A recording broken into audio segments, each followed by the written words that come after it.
Hello and welcome everybody. My name is the Shy Hat and we are HackerFrogs. Today we're going to be doing a HackerFrogs after school extra credit workshop in which we're going to be taking a look at Portswigger Academy, more specifically their Web Security Academy and the associated Web Security Labs. And we're also going to be using Burp Suite in order to solve these labs. So let's go over what Portswigger Academy is. Today is going to be the final installment, I guess the final post installment of our web app hacking series. It's been going on for quite a while, but Sakafo7, hello, nice to see you here.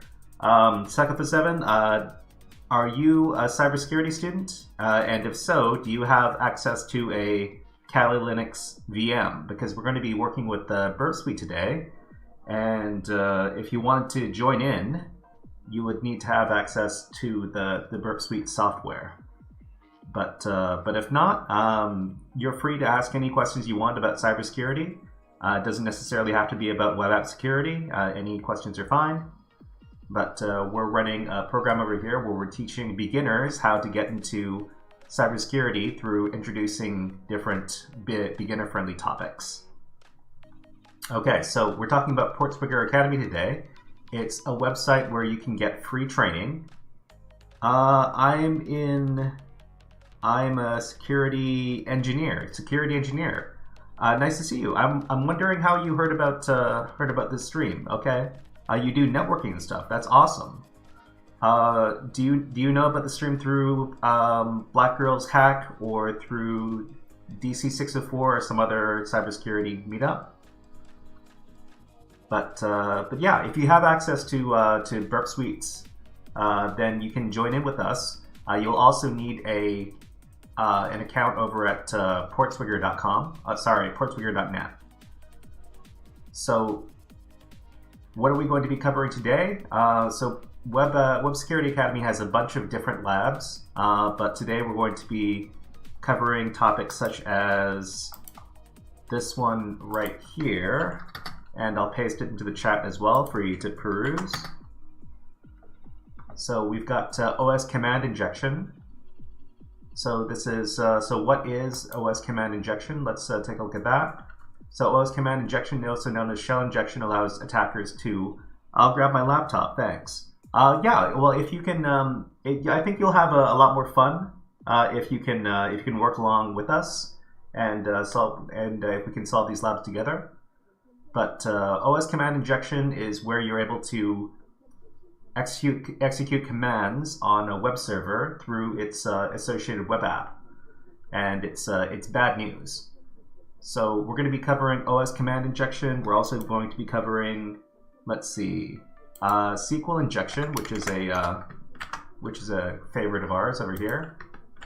We spent quite a few sessions going over SQL injection, but in this case, we're going to be going over SQL injection in the Portswigger labs. And SQL injection is where you're able to interface with the web server database through its web app, and you're able to gain information about the database and or execute commands on the database server. So we're going to be covering SQL injection, and then we're going to be taking a look at cross-site scripting, which is another major topic in web app security. Cross-site scripting is where you're able to use an insecure app to inject JavaScript code. So we could also call this JavaScript injection, but when they were first naming it, this vulnerability, they called it cross-site scripting. All right, we're also going to be covering path traversal. Path traversal is where you're able to access files on a web server, where you're able to access some underlying files on a web server that are not normally accessible through the web app interface. All right, so these are some of the topics we're going to be covering today. Next, we're going to be covering how to start up Burp Suite and how to configure Burp Suite for to solve these challenges in these labs. So we're going to minimize our web browser, and if you're using Kali Linux like we're doing over here, then you can go up to the corner, this button over here, and you can search for it in the search bar. Just type in burp, and then Burp Suite is going to show up over here. So just click on that, and Burp Suite Community Edition, which is the free version, which is installed on Kali Linux by default, will start up. What you need to do to start the program is to just click on the orange Next and Start Burp buttons over here, and that's going to start up the project.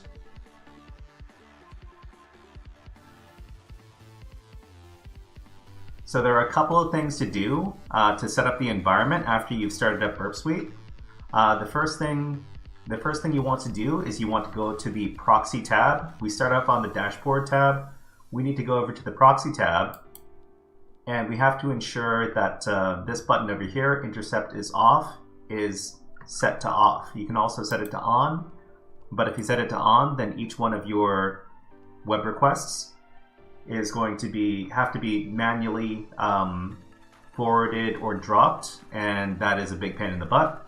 So we don't like to have it on most of the time, so we can just set it to off. This is very important. Okay, and the next thing you want to do is we want to start up our Burp browser.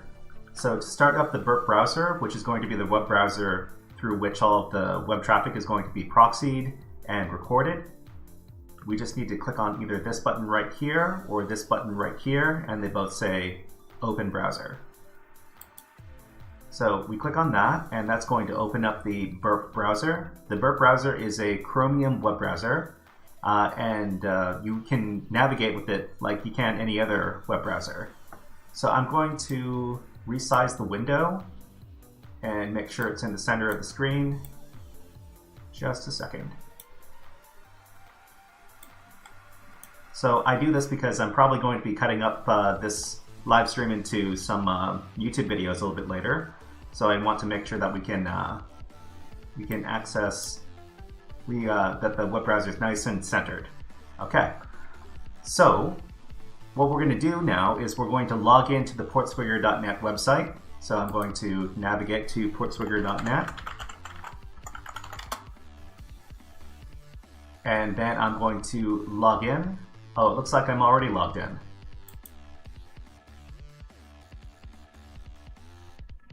Is this? Yeah, this is me. Okay.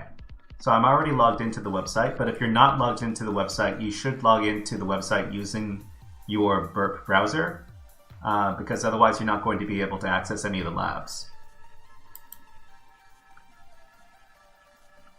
Okay. All right, so let's start with the first lab we're going to be working on today. So all the labs we're working on today are going to be the easiest level labs, and in Portswigger they're called Apprentice-Level labs. So let's get our first one for OS command injection over here. I will provide the link in chat for everybody. So inside of the Burp browser, you just need to paste in the URL and navigate to it. What you need to do is you need to make sure that you're logged in. Please ensure that you're logged in before you try to access the labs. And let's read about this, this vulnerable lab right here. So this lab contains an OS command injection vulnerability in the product's stock checker. The application executes a shell command containing user-supplied product and store IDs and returns the raw output from the command in its response. So how do we take advantage of this? It says here that to solve the lab, we have to execute the whoami command to determine the name of the current user. So one thing to note that is that in all of these labs is that the web server is almost always going to be a Linux web server. So whenever we're interacting with the server, we have to bear that in mind, just in case we have to execute any commands or bear in mind its file system, that it's going to be Linux. Okay, so what do we do?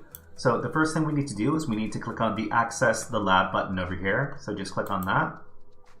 And that's going to start up a VM with the vulnerable lab instance there. The nice thing about Portswigger is that the virtual labs, the virtual machines associated with the labs spin up relatively quickly. So you don't have to wait a long time for them to initialize. So after they've initialized, you'll notice that there is a shop, an online shop over here, and this is the standard lab web app that they like to use for these labs. So this is like any other online retailer kind of app. So you've got products that they're selling, and you can click on the products and see their details. So you've got prices, you've got ratings, you've got product descriptions, and sometimes you have these other little functions over here. Over here in particular, you notice that it says London. I guess these are store locations, and you can check the stock, check how many items of how many units of this particular item there are at these stores. So it says 22 units, but we know from the description that this command right here, the stock checker, is interacting with the web server directly to get the output. So let's set up our environment for solving this particular lab. So we can minimize our Burp browser, and then we're going to go to HTTP history, and we have a list of different web requests that we've been receiving through the Burp browser. We need to navigate all the way to the bottom over here, and we see that this host over here that has a bunch of random numbers and letters. So this is the lab. This is the host that we're looking for, and what we need to do is we need to first what we need to do is we need to set up a scope for Burp Suite. And what we can do is we can set up the scope by, first of all, we're going to right click on this request, and then we're going to send it to the repeater. And we see that after we've done that, the orange text on the repeater glows. So we can just click on this. And we see that the target over here is a bunch of random numbers and letters, .websecurity, web-security-academy.net. And this is the standard domain for these labs. So what we need to do is we need to copy this. So we're going to copy this portion right here, web-security-academy.net. We're going to copy that, and we're going to cancel out, and then we're going to go to Target, the Target tab over here. And we're going to click on the Target tab and then the Scope sub-tab right here.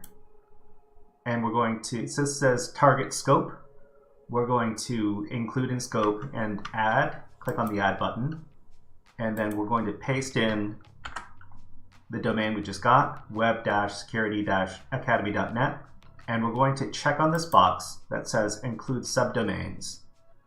So after we've done this, we're going to limit the traffic that goes to our burp proxy and the burp history to only traffic that includes this domain right here. So that's going to avoid having a bunch of superfluous traffic from other domains polluting our requests and our history. So just click on OK. And then it says, do you want burp proxy to stop sending out-of-scope items to the history or other burp tools? Answering yes will avoid accumulating project data of out-of-scope items. So you always want, so here you want to answer yes. So that means that we're not going to get any traffic from any of these other domains anymore. So if we go to proxy HTTP history, we see we have a lot of other hosts, like Google has a bunch of requests that that we're reporting, and also YouTube, and more Google stuff, and there's portswigger.net stuff, and we don't want any of this traffic. We only want the traffic from the labs, because that's what we're going to be manipulating in order to solve these challenges. So with all of that done, we can finally go back to the challenge. Sorry for that interruption, but all right, so let's go back to the challenge.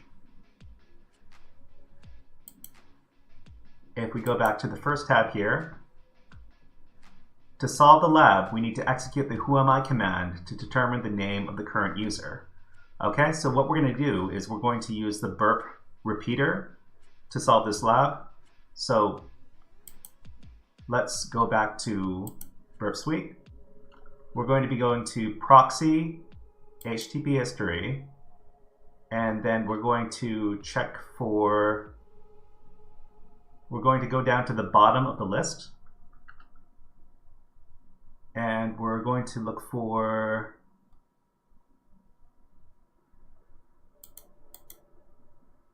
this endpoint right here. So let's get the endpoint first, so just so it's fresh in our Burp Suite. So this is product ID equals 1, and we need to, from this web page, we need to check the stock, which is this button right here. So maybe we'll check Milan and then check the stock. And then this is going to be the, let's refresh this page as well. Okay, so this should be the page and the request at the bottom of the list now. So we're going to minimize and then go down to the bottom.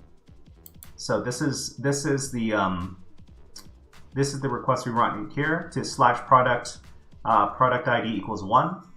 So on this window, we right click and then send it to the repeater, which is right here. And then we go to the repeater, and I'm going to go side by side. Actually, no, we're going to go one on top of the other. So just like this. So in here, the request is going to be on the top and the response is going to be on the bottom. We can change this, this window view by clicking on this section over here. It's either going to be side by side, or it's going to be one on top of the other, or it's going to be full view, where we switch between the different tabs between request and response. So I'm going to do one on top of the other. Okay, so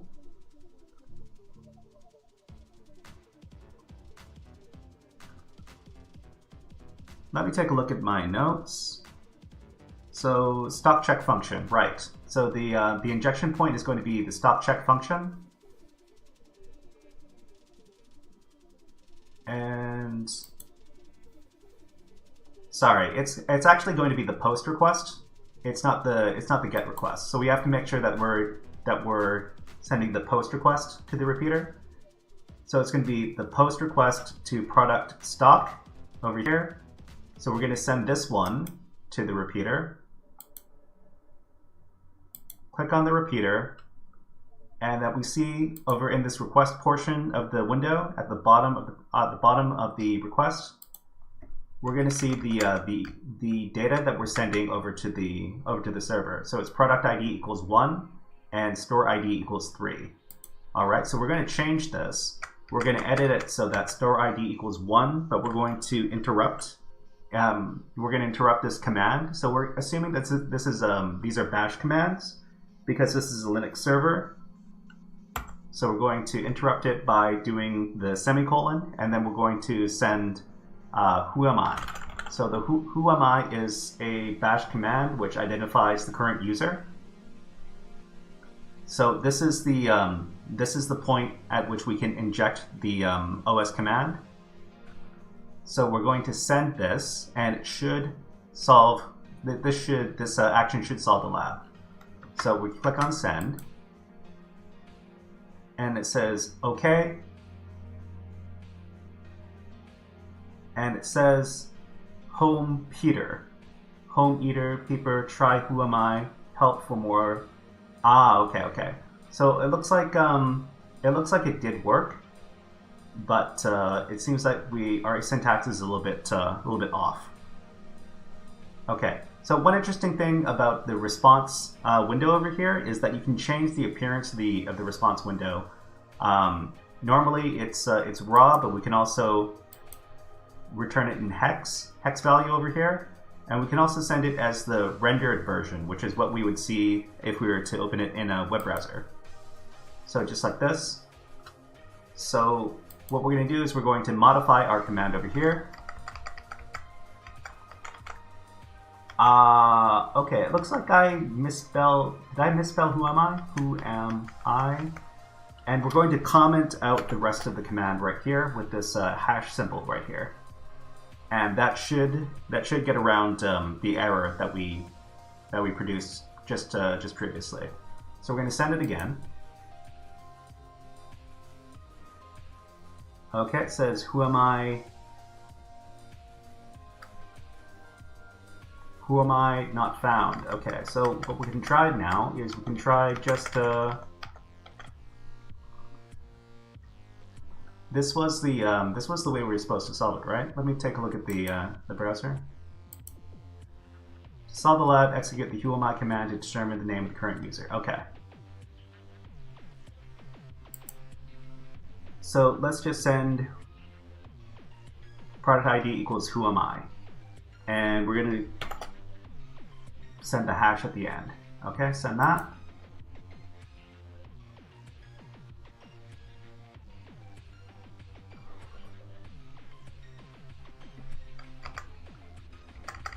Who am I?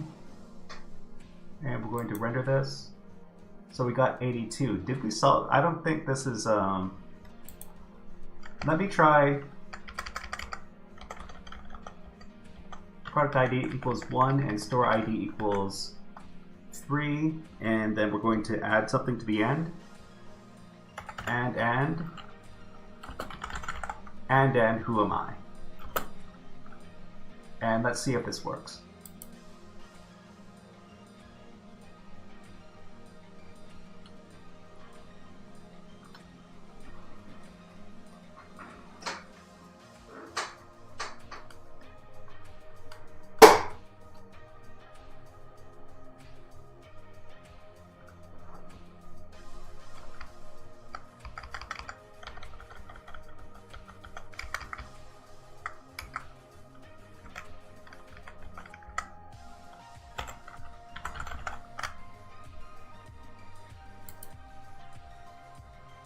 Okay, so the solution here was to tack this onto the end after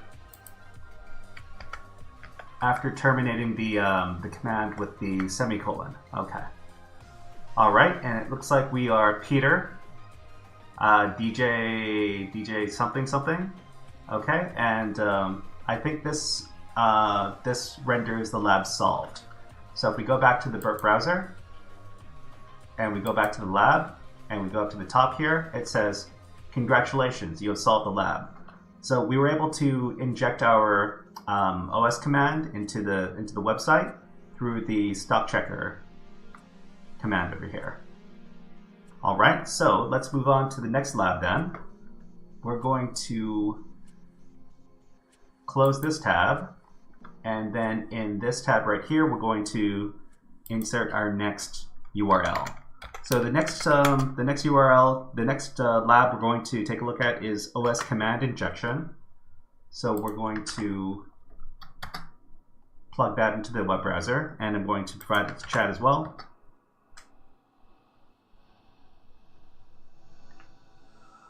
Okay, so let's take a look at so SQL injection, otherwise known as SQL injection, is a web app vulnerability where we're able to access the database that a web app is using, and we can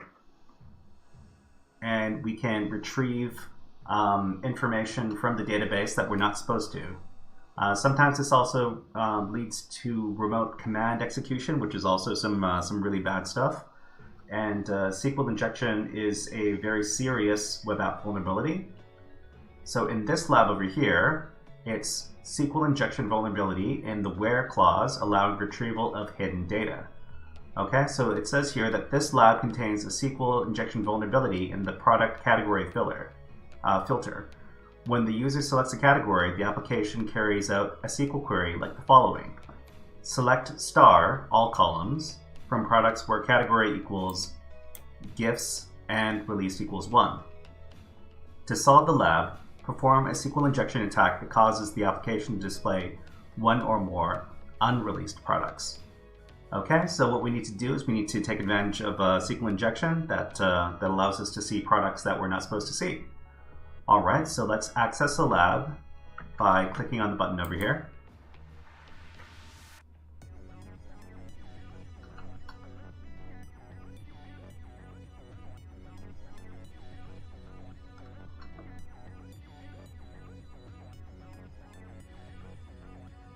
So once again, we see a shop-like application over here, and we have we can view the details of the shop, and we can also filter our search to return only products that fall under certain categories over here. For example, if we were to click on food and drink, then it's only going to return these products which fit the filter over here. All right, so this should be enough for us to get started on this lab. What we need to do is we need to return products by doing a SQL injection. So we're going to minimize this Burp browser, and then we're going to go back to proxy, HTTP history, and this should be at the bottom. So it should be this one right here, filter category equals food and drink. Right over here. So it could have been any filter right here, but what we need to do is we need to send this over to the repeater. And to do so, we right click and then send to repeater, and then go to the repeater tab. So this is the point at which we're going to be doing our SQL injection. What we need to do is we need to modify this this endpoint right here. So it says category equals food and drink, but what we need to do is we need to close out the SQL query with this single quote right here. So after the single quote, we're going to give this an always true statement, which is or 1 equals 1. And then we're going to comment out the rest of the SQL query by giving it some double dashes. So double dash, So what this is going to do, and this particular payload is a lot like the SQL authentication bypass. And what this is going to do is this is going to show every product in the database, regardless of whether or not it's supposed to be published or not. So we can send this, and then we can click on the render view to see what it would look like in the web browser. So we see here that our SQL payload has been is inside the search over here, and we see a bunch of different products that maybe we shouldn't be seeing over here. And if we go over to the lab inside of our browser, it says, "Congratulations, you solved the lab." So we're not going to see it inside of the web browser over here. Actually, we could actually change this by changing the filter to category equals single quote or 1 equals 1, and then double dashes. And this is exactly what we did inside of Burp Suite, but we did it inside the browser instead. Okay, so that is this lab solved. All right, and we're going to go over to the next lab. So we're going to exit from this lab, and the next lab we're going to do is a cross-site scripting lab. So we haven't covered cross-site scripting in HackerFrogs, but the concept, I'll go over the concept as we solve this lab. I'll provide the link inside of chat for everybody to look at, and I'll also access it from the Burp Suite browser.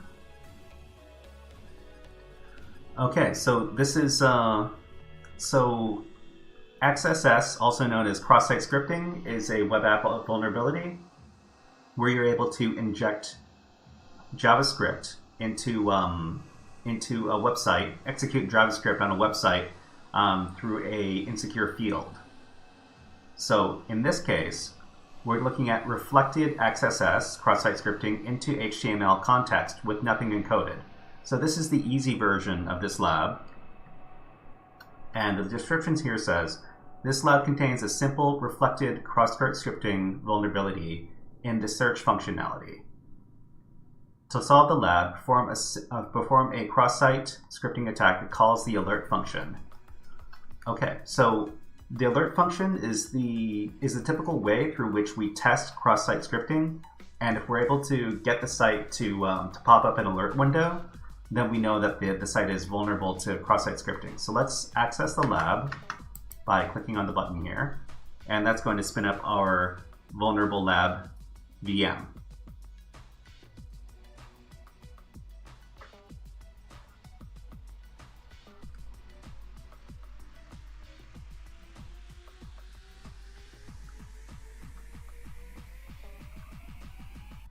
Okay, so one more time, the lab machine starts up, and we're brought to this web page here.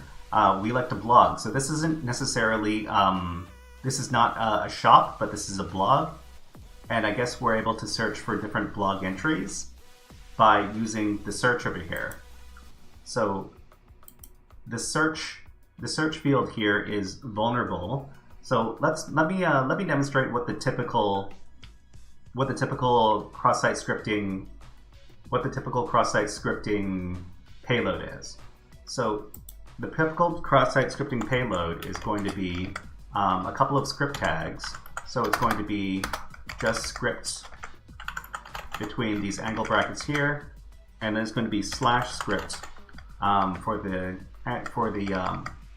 for the script tag at the end.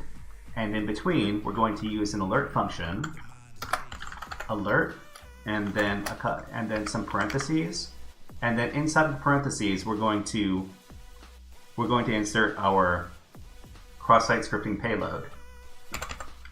So inside of the parentheses we have to put strings inside of single or double quotes. So typically it would be something like XSS, which indicates that this field is susceptible to cross-site scripting. So we would execute this, and then it says this web page says XSS, and we click on OK, and then it says congratulations, you've solved the lab. So reflected XSS is cross-site scripting where the cross-site scripting payload is returned to the web server. Sorry, is returned to the web browser. And reflected cross-site scripting is able to do all sorts of nefarious things like redirect people to different web pages or steal cookies, stuff like that. But yeah, this is how you solve this first simple XSS lab on the Web Security Academy website, and that is all you need to do for that lab. We could also do it inside of Burp Suite. Let's try that real quick before we move on to the next lab. So to do that, we just need to go to Proxy HTTP History and then go down to the bottom to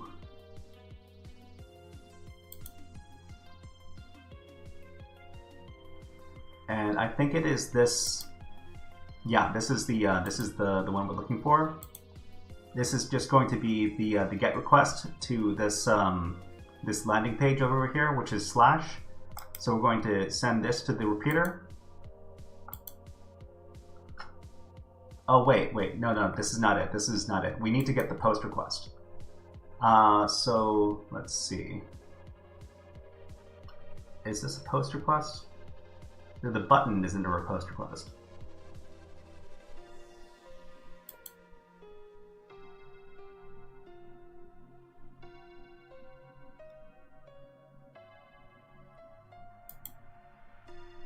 Okay. So it's this GET request right here, search, to / search. So let's send this to the repeater. So what we see here is that the search term right here has been rendered in URL encoding, and in URL encoding, these different special character symbols are all rendered as these percent something something over here. So what we can do is we can take a look at the inspector here, at the highlighted text, selected text is over here. So the decoded form from URL encoding is exactly the cross-site scripting payload that we used earlier. So if we send this,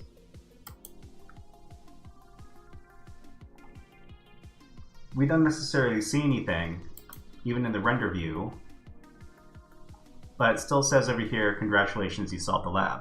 Okay, so let's move on to the next lab then. So we go back to the Burp browser, and let's do a path traversal lab. So path traversal is where you're able to access.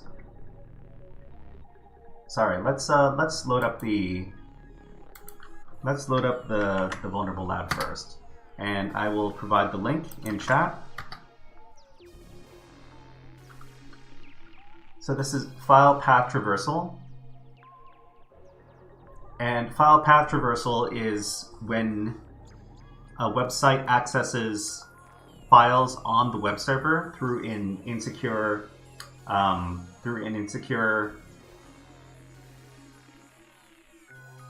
what are they called? URL parameter. So if you see that files are being accessed through a URL parameter, and we'll point out where those are, then it may be vulnerable to file path traversal, also known as local file inclusion.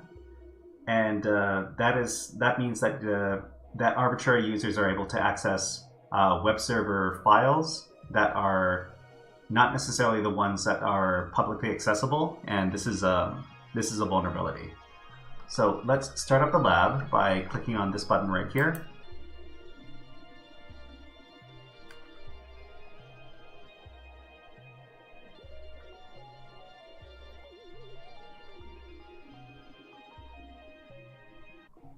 Okay, so once again we see that we are greeted with our typical Portswigger Web Security Academy shop, and we see here. Let's take a look at the description for the challenge once more.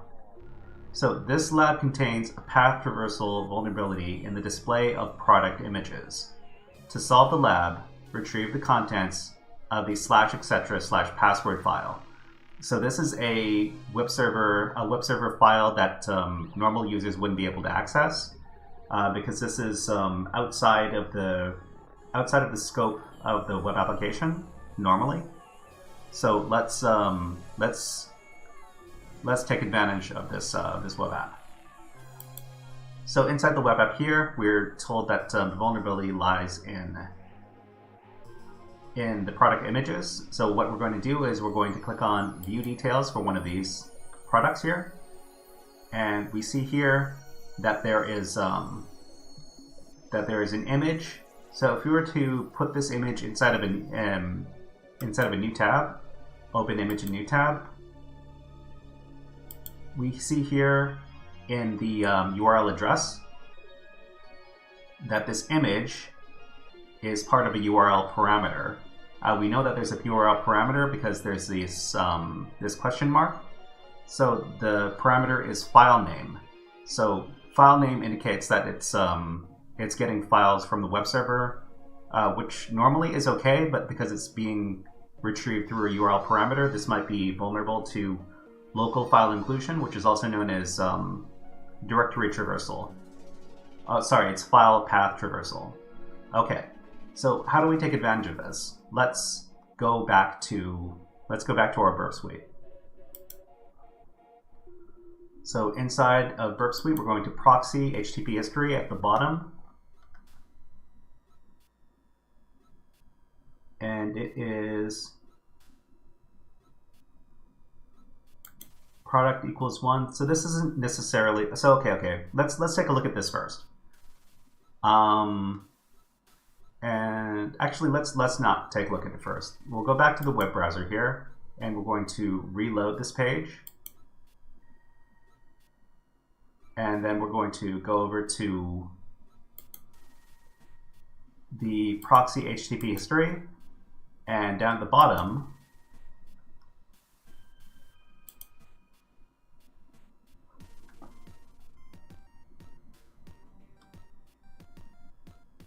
we're going to put this in. Okay, so let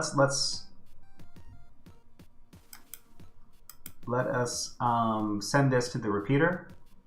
So product ID equals 1. We're going to send this to the repeater, and then click on the repeater, and we're going to send this request. And if we click on render, we see that this is the page for this particular product. We're going to modify this endpoint right here, and we're going to modify it to this one right here. For some reason, it's not really going through to the history. I'm not sure why, but let's copy this. So it's going to be /image file name equals 51.jpg, and then we're going to put it in our request over here in Burp Suite.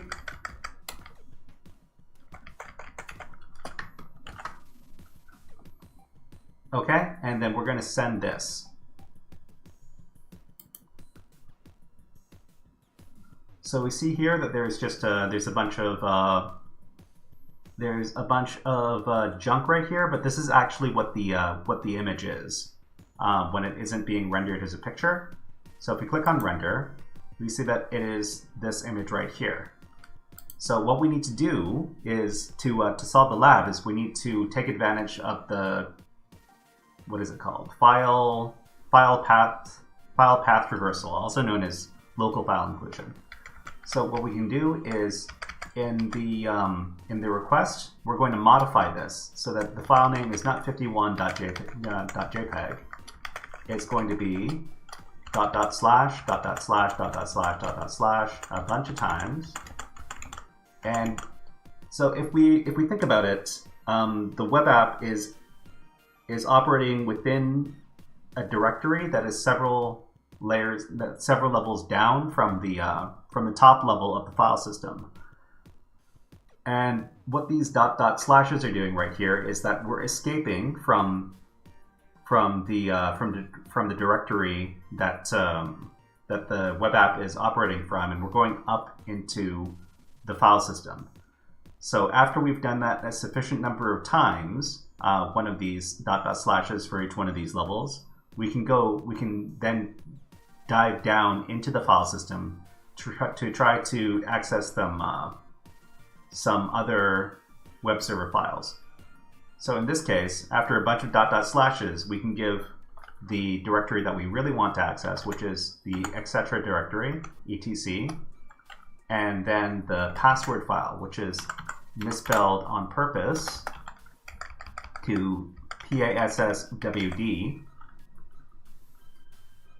So if we send this payload right here, we're going to access the password file on the web server, which has the user account names on it. So we're going to send this.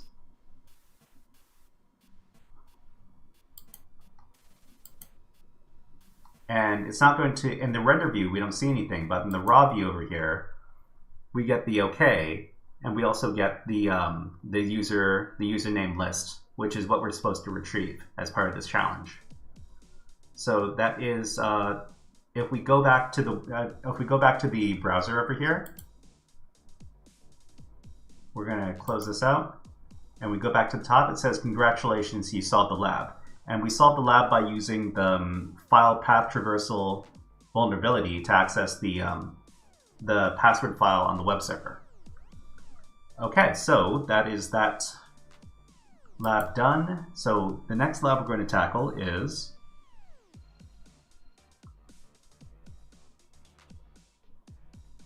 this is going to be an authentication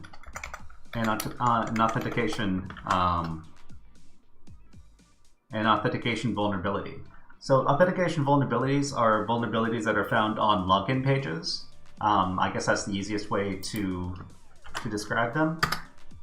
I'm going to provide the link for this particular lab in the chat.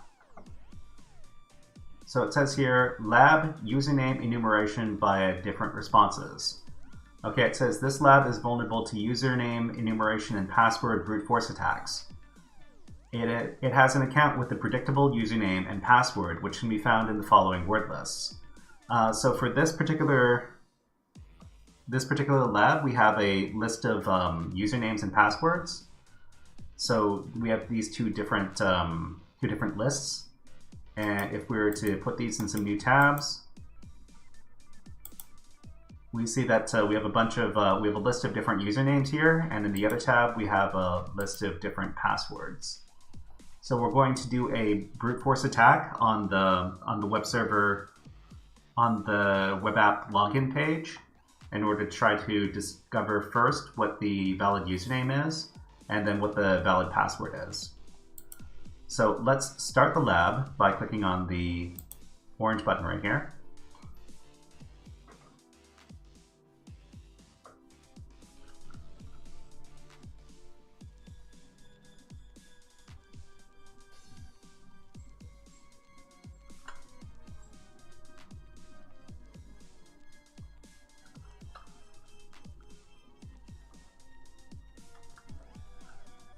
Okay, so on this page over here, we're looking for the login page. So this is the blog version of the lab.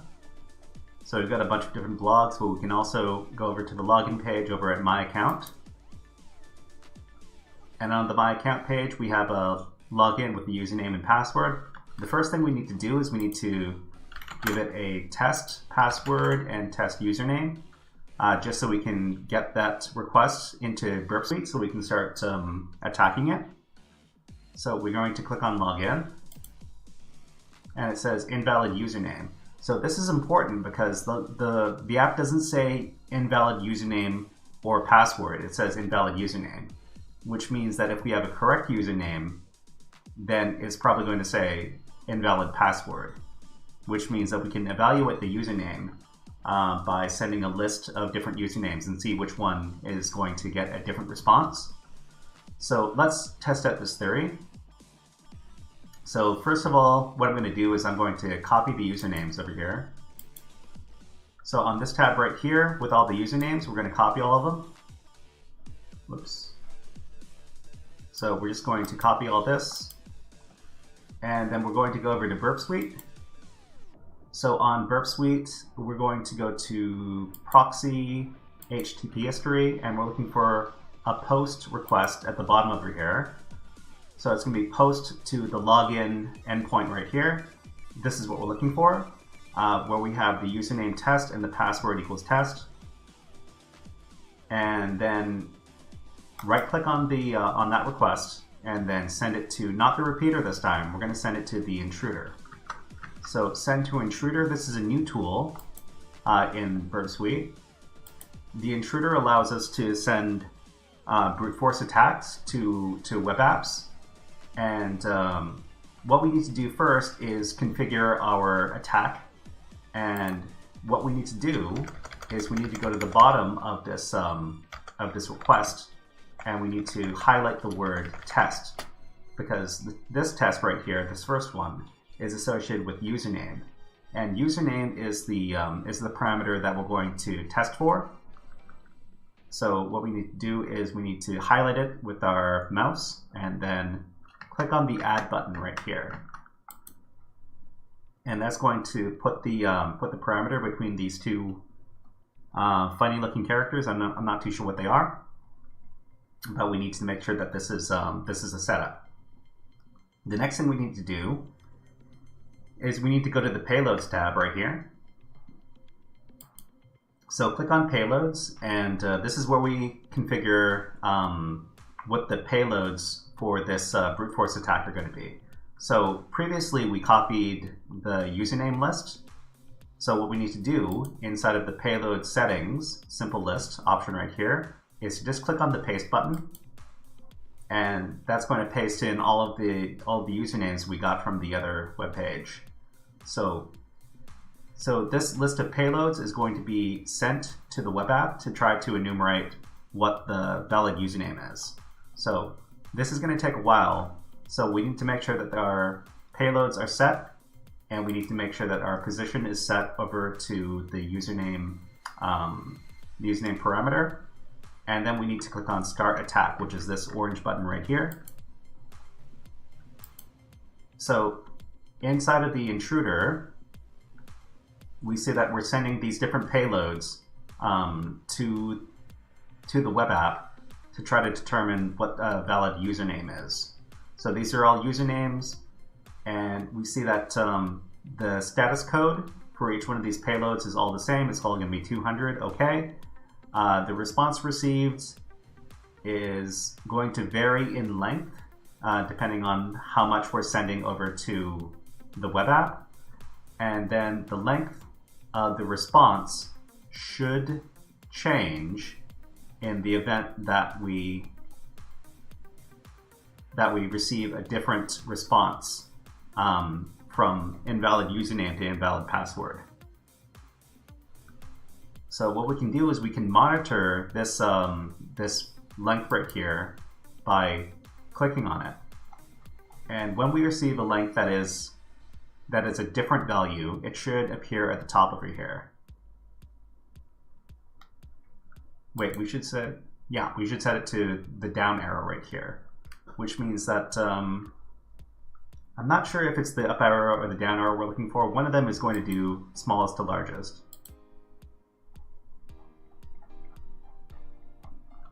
But like I said, this is going to take a little while, because on Burp Suite Community Edition, the speed of the brute force attacks sent by the Burp intruder are rate limited, which means that we're not going to be sending very many of these. The first few are going to be very quick, and then with each subsequent one, it's going to slow down significantly to maybe 1 a second or 1 every 2 seconds, and that's going to be pretty slow. But when we finished, we'll determine what is a valid username on this particular app. So in the meantime, we can copy the passwords, which is the next step of this particular attack. So we can go back to the Burp browser, and then in the other tab, with all of the lab passwords, we can copy all of these passwords. because that's the next thing we're going to do. So we copy all the passwords, and then we copy it. We highlight all the passwords, and then we copy it. And now we're going to go back to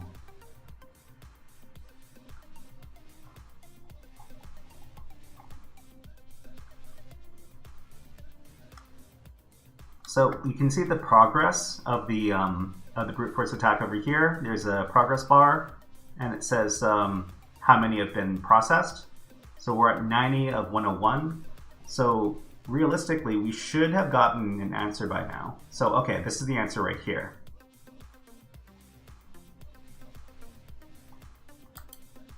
So this one right here, the payload is Asia. No, okay. The payload is Asia, and the password is test right here. So this is going to be different for each individual lab. So in my case, it's Asia, but in your case, if you were to do this, it's probably going to be something else. So if we look at this is the request portion of the request. If we take a look at the response by switching over to the other tab, we see that it says here incorrect password. And if we click on the render view, it also says incorrect password. Previously, for all the other payloads, it said incorrect username. So we know now that the username is Asia. So we can do another attack. So we're going to cancel out of this attack. We're going to discard it. And inside of the intruder here, we're going to modify it by setting the username to Asia. So in your case, it's probably going to be something else. It's not going to be Asia. But we're going to set the password as the target. So we're going to highlight the password parameter over here, and then we're going to click on Add on the payload positions section.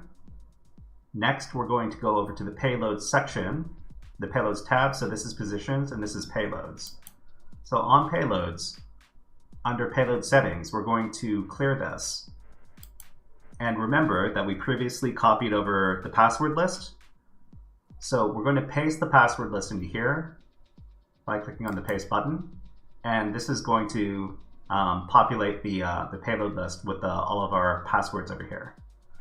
So now that we have our payload set and we have our position set, and we're testing for the password and it's set, we can click on the orange start attack button.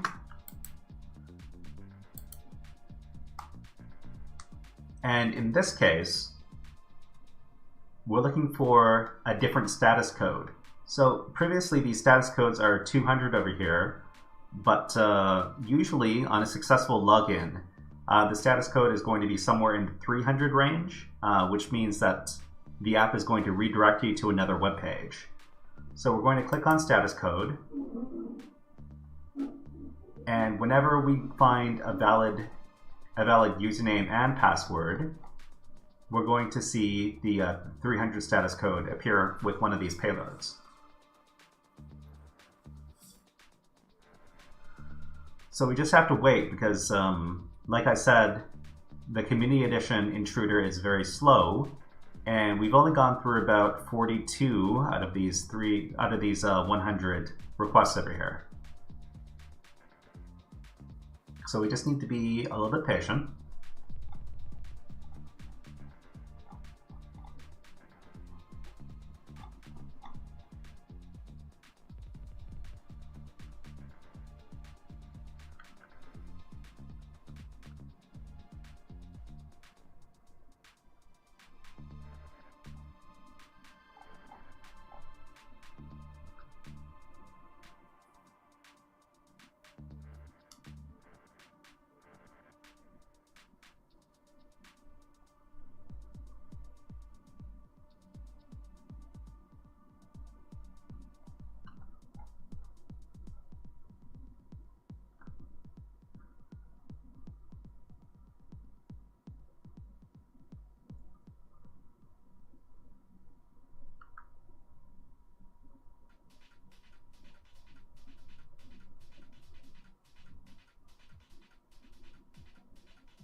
Okay, I think we have a match over here. So we see here that the status code for this particular payload, which was username Asia and password love, in the response over here, it is a 302 found instead of a 200, which is what all the other payloads have. So what we can do is, now that we have the username and the password, Asia and love, we can go back to the browser, and we can try that combination. So it's going to be Asia and love. Of course, the lab is randomized, and the result is probably not going to be the same for anybody else who tries out this lab.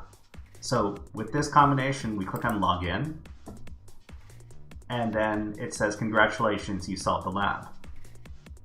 Okay, so that was beginner level lab challenges from Portswigger Academy. We used burp in a lot of these challenges in order to solve them. So in solving these challenges, we mostly use the proxy HTTP history as well as the repeater and the repeater tool and the intruder tool. So I hope everybody had fun learning about using Burp Suite in order to solve these web app vulnerability challenges. So at this point, let's do a little bit of self-promotion, and then we'll wrap up. So after you're done, you can close out your Burp browser, and then you can also close out your Burp Suite.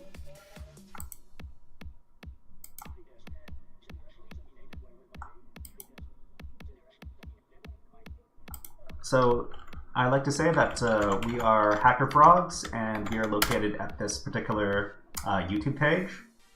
So it's youtube.com/@theshyhat, and I'll provide the link for that in chat.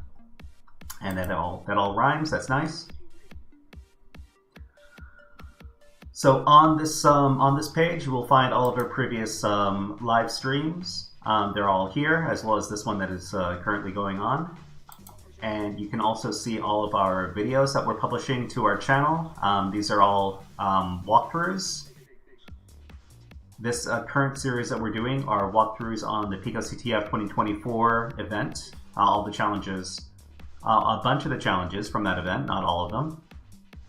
But yeah, we are always looking for more people to view our videos, to give us a thumbs up and to subscribe. And if you could do that, that would be a big help. Thank you very much. We also have a Reddit page, so it's reddit.com/r/HackerFrogs. And this is the community where we answer questions from people looking to get into cybersecurity. We're a small community right now, but we're looking to grow. And I can provide the Reddit page in the chat as well for anybody who wants to find it. And we have a bunch of different topics, including our weekly streaming schedules, as well as posts that are talking about resources for educational resources for cybersecurity, mostly aimed towards beginners. And we have an important thing we have here is our streaming schedules. We are in week 17 of 2024, and this is the Wednesday stream, which is HackerFrogs Extra Credit. Most of the time, Extra Credit streams are on Wednesdays, and the main HackerFrogs After School streams are on Mondays. Next week, we're going to be resetting our HackerFrogs schedule. We're going to be going back to Linux OS operations for the super newbies.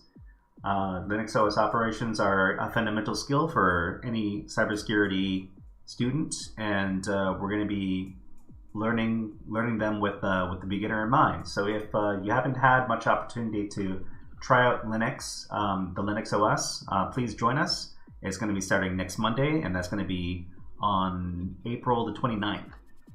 But until then, everybody, I hope you have a great rest of the week. and I hope to see you again on stream. Have a great week, and we'll see you next time.